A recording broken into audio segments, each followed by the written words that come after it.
হাই everyone, কি খবৰ? আশা কৰোঁ আপোনালোক সকলো ভালে কুশলে আছে। আৰু আমি ঘৰলৈ গৈ আছোঁ। গাঁৱৰ বোকা পানীৰ এটা বৰ ধুনীয়া গোন্ধ ৰাস্তাৰে গ'লে পাই যায়। সেইটো বহুত ধুনীয়া পৰিৱেশ এটা আপোনালোকৰ লগত শ্বেয়াৰ কৰিছোঁ। চাওকচোন বাৰু। হেল্ল' ফ্ৰেণ্ডছ, কি খবৰ আপোনালোকৰ? আশা কৰোঁ আপোনালোক সকলো ভালে কুশলে আছে। মই ইয়াতে আহিলোঁ, আমাৰ নিজা ঘৰত আহিলোঁ। আহি উঠাৰ পাছত মানে আধা ঘণ্টা ৪৫ মিনিটমান লাগিল এতিয়া আহি পাওঁতে। আহি উঠাৰ পাছত মানে মানুহ নথকা ঘৰ যে, এইবিলাক মানে লেতেৰা হৈ আছিল। অলপ মোচা নাই, সাৰিলোঁ। সাৰাৰ পিছত বহুত গৰম লাগিছে। ৰ'দো যি বহুত ৰ'দ দিছে। আৰু এটা মিনি ফেন লৈ আহিছিলোঁ। এই মিনি ফেনটো লৈ অলপমান গৰমটো ভাবিছোঁ ঠাণ্ডা পেলাই লওঁ। আজি ভ্লগটো আৰম্ভ কৰিছোঁ এতিয়া ইয়াৰ পৰাই, গতিকে আপোনালোকে চাব বুলি আশা কৰিছোঁ। আজি 17 তাৰিখ হ'ল, জুলাইৰ 17 তাৰিখ, গতিকে চাই থাকিব। মোৰ দাঁতৰ বেমাৰ কিছু ভাল পাইছোঁ আপোনালোকৰ আশীৰ্বাদত। কিন্তু এটা কথা, মই দাঁতটো সৰাব লাগিবই। ঔষধ পাতি খাই আছোঁ, ভাল হৈছে অলপমান।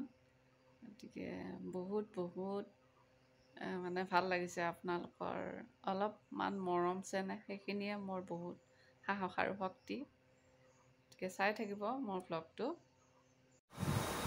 এই বস্তুটো চাওকচোন, পাতি এটা আমাৰ ঘৰত বনোৱা পাতি আছিল। আমাৰ নিজৰ বাঁহেৰে আমাৰ খুৰা শহুৰে বনাই দিছিল। মোক এটা বনাই দিছিলে আৰু তেওঁ নিজে এটা বনাই লৈছিলে।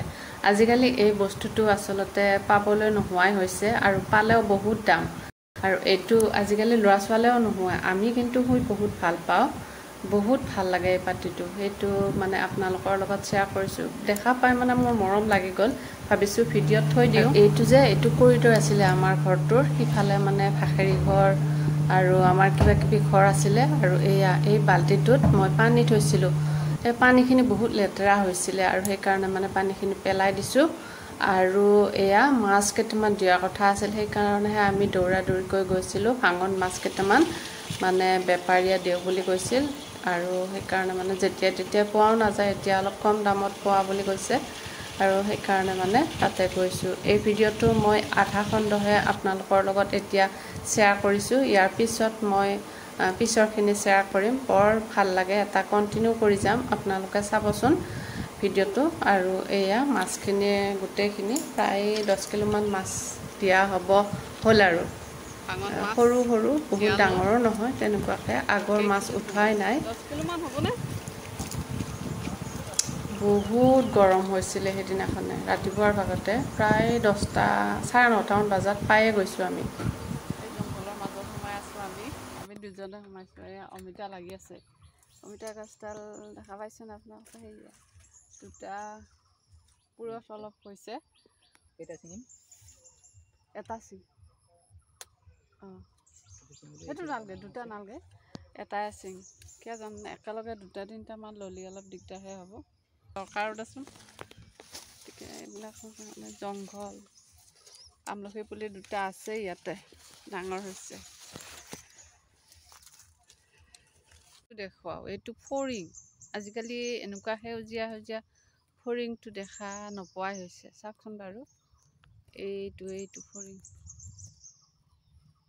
ফৰিং। আমি আগতে ফৰিং এৰি বৰশী বাইছিলোঁ, থাপকৈ ধৰি ফৰিংটো লৈছিলোঁ। আৰু এয়া চাওক, লাওৰাগ 2টামান ছিঙি আন, যিকেইটা হৈছে।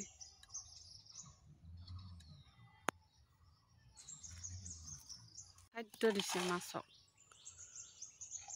খলি হয় মাছক দি দিছে। চাওকচোন, ধনিয়াৰ পাত,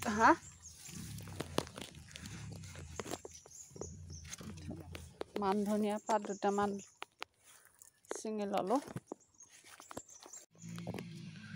ছটা লৈয়ে আছোঁ, তথাপিতো মানে ইমান গৰম। আজি বোলে 36 ডিগ্ৰী চেলচিয়াছ যাব গৰম।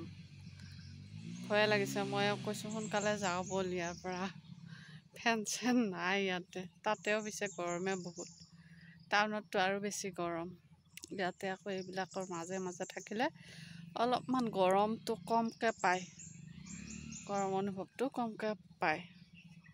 লতা জামনি লতা এই জামনি লতাটো একদম গোটেই ঢাকি ধৰিছে তুলসী পুলি আছিল উৰহীৰ গছ আছিল আৰু এডাল কি আছিল শেৱালি ফুল আছিল গোটেই আৰু এটা ইফালে হেৰি চেকৰটো বগৰাই পেলাইছে এয়া চাওকচোন বাৰু ইফালে সাপ বেং ইটো সিটো বহুত কিবা কিবি বাৰিষা দিনত দেখিছোঁ এইবিলাক জংঘলত থাকিবই গতিকে এয়া অকণমান চাফা কৰে বোলে মই আকৌ ৰখি আছোঁ